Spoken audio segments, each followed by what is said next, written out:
Hi everyone, আমি Moumita. Welcome back to my channel. আজ আমি শেয়ার করব খুবই সিম্পলভাবে চিকেন দো পেঁয়াজার রেসিপি। তো এর জন্য প্রথমে চিকেনটাকে পরিমাণ মতো লবণ, হলুদ গুঁড়ো, লঙ্কা গুঁড়ো, কাশ্মীরি লঙ্কা গুঁড়ো, ধনে গুঁড়ো, জিরে গুঁড়ো আর সামান্য সর্ষের তেল দিয়ে মাখিয়ে ম্যারিনেট করে রাখবো 30 মিনিট। এরপর একটা কড়াইয়ে কিছুটা সর্ষের তেল গরম করে দেব দুটো শুকনো লঙ্কা আর গোটা গরম মশলা। এগুলোকে কয়েক সেকেন্ড ভেজে নিয়ে দেব কুচানো পেঁয়াজ। পেঁয়াজটাকে একটু ব্রাউন করে ভেজে নিয়ে দেব আদা রসুন আর কাঁচা লঙ্কা বাটা। আদা রসুনটা ভালোভাবে ভাজা হয়ে গেলে এক এক করে মশলাগুলো দেব। দিচ্ছি লবণ, হলুদ গুঁড়ো, লঙ্কা গুঁড়ো, ধনে গুঁড়ো, জিরে গুঁড়ো আর কাশ্মীরি লঙ্কা গুঁড়ো।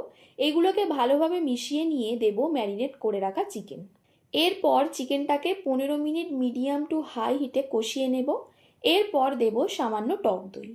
দইটা দেওয়ার পর আরও 10 মিনিট ভালোভাবে চিকেনটাকে কষে নিয়ে দেব 2 কাপ জল।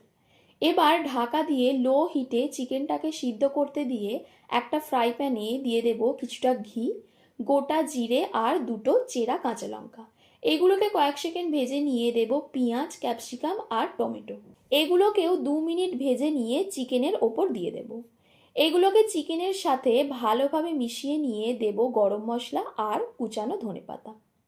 এবার এগুলোকে আরও 1 মিনিট ফুটিয়ে নিয়ে নামিয়ে নেব। তো দেখো, খুব সহজেই হয়ে গেল চিকেন দো পেঁয়াজা।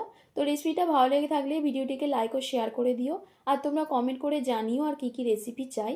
আর চ্যানেলটিকেও সাবস্ক্রাইব করে দিও।